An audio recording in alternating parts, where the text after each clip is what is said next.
kids in the villages who cannot read the Bible in Fijian, because as a result of that, which is sad. So tomorrow we'll be updating the council on the work, and one of those is we're now getting close well, we've already established a native language commission.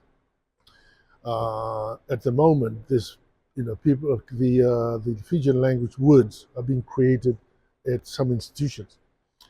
Now we all know that the GCC is the institution that has the final say on what becomes part of the Fijian dictionary.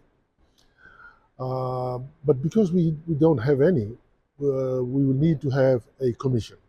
So the commission has been established, and now the work is taking place. The product of the outcome of that will be, or the end result will be, the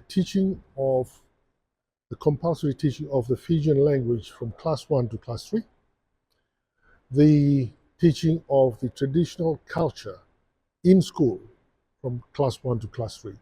It's going to be made compulsory to all the Fijian school.